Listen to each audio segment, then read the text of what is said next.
All right. Welcome to week 5.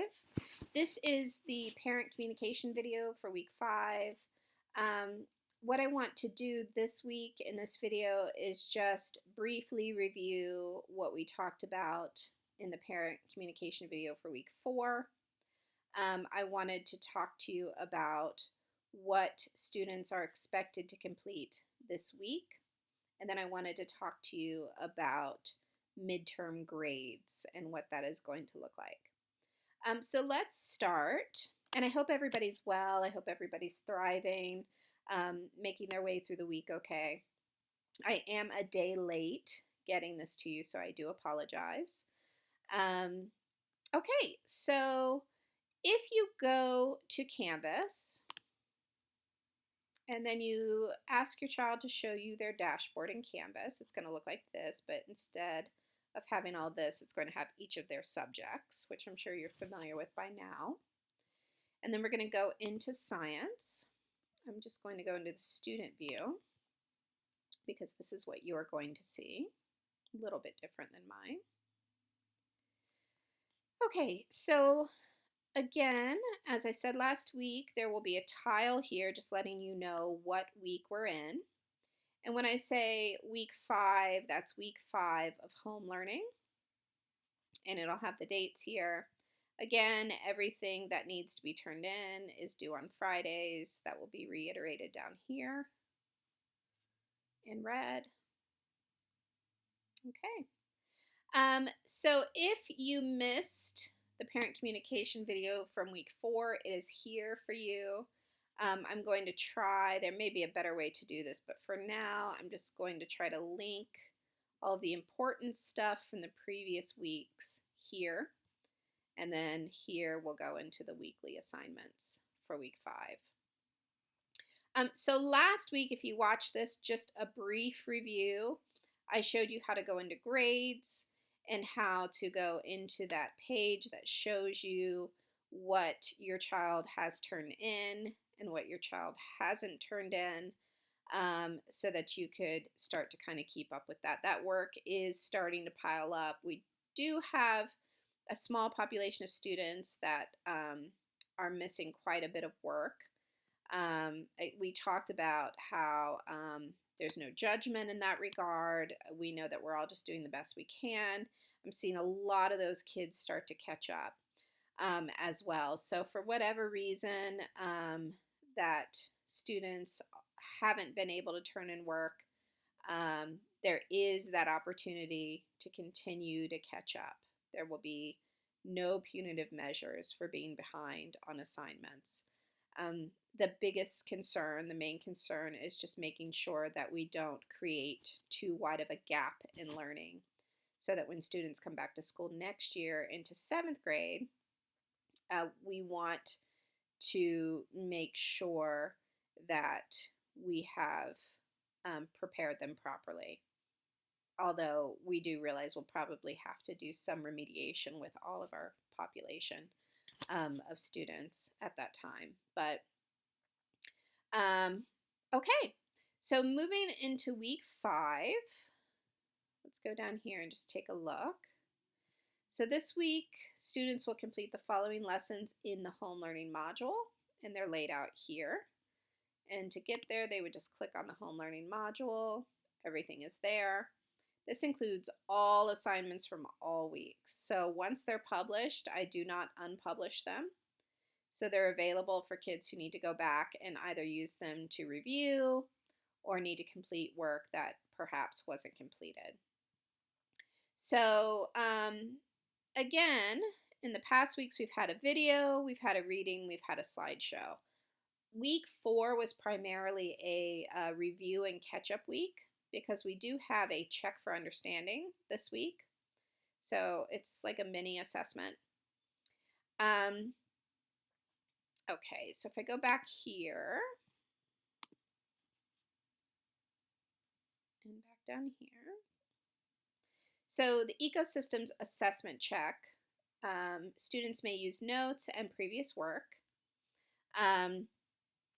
For this ecosystems assessment check, I've had parents ask me, well, what can my child do to review for this? So my suggestion would be to watch these screencasts, to go back and use the Jeopardy link. If you click on here, this was something that was scheduled last week. So they can do flashcards, interactive choice, memory. They can do any of this. They don't have to just play Jeopardy, but they can play Jeopardy if they want. They can play it by themselves. I know that's not always the funnest way to do it. They can play it with family, or they can just go in and do one of these independently as well. And that's going to help them just continue to review. The Nearpod, I just realized that I didn't put the code. So you need a code to get into that. And I do have the code, so I will just go back and add it here. Because again, this was from last week's work. You probably saw your child working on this or worked on it with your child. But I wanted to link it there so that students had it for a review. Okay. So the second thing is reading 6.44. This is the last reading of the quarter. So students have been doing these readings. This is the fourth one and the last one. And then I had a PhET lab, a Colorado PhET PhET lab, and students weren't able to access it because of a Java issue. So I did away with that, and I replaced it with Legends of Learning, which is our educational gaming platform. I've assigned them a playlist for natural selection. They do need to access that through Clever, and then make sure that they take the mini assessment at the end. The only thing that they're going to be uploading to Canvas this week is going to be that reading. The assessment check scores come to me immediately. The reading, they will need to upload to Canvas. And then the Legends of Learning data comes to me immediately as well. So that's what we're doing this week. So again, we just briefly reviewed what we talked about in week 4's video. And we just went over what is expected for this week. So I want to talk about midterms because we are going to be putting in scores into PowerSchool. You'll be able to find that next week. Excuse me.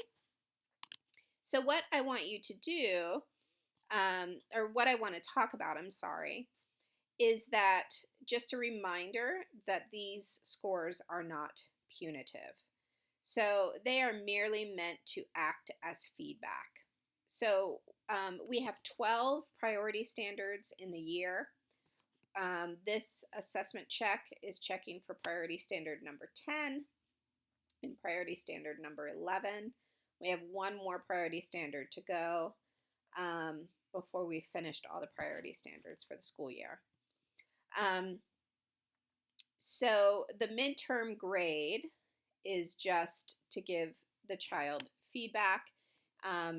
We will be holding students harmless, meaning that there are no punitive measures for whatever is occurring. If they're not turning in work, if we're not able to collect evidence on where they are in the standard, we are going to be putting a plan in place to assess students at the beginning of their 7th grade year to see if there are any gaps in learning, and then we're going to be filling in those gaps.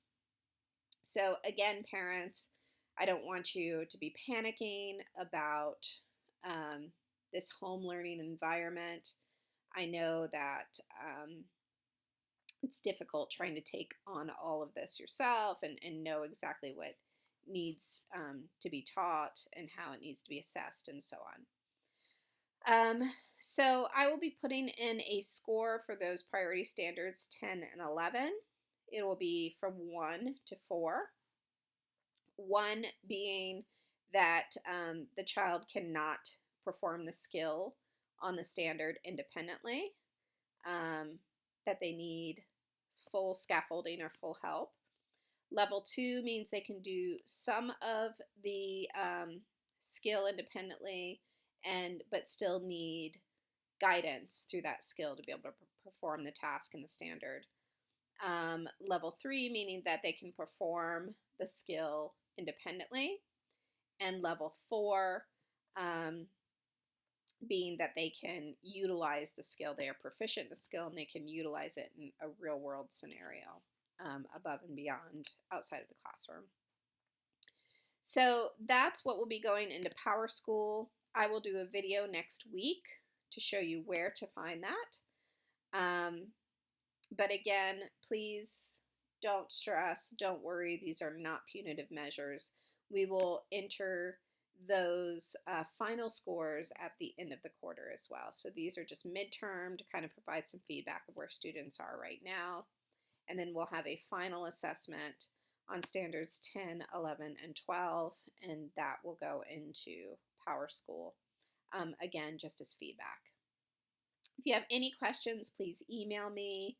Again, my email is mmullins@pcschools.us. So mmullins@pcschools.us. I hope everybody's doing well, staying healthy, thriving. If you have any questions at all, any recommendations, any suggestions, please let me know. Thank you so much.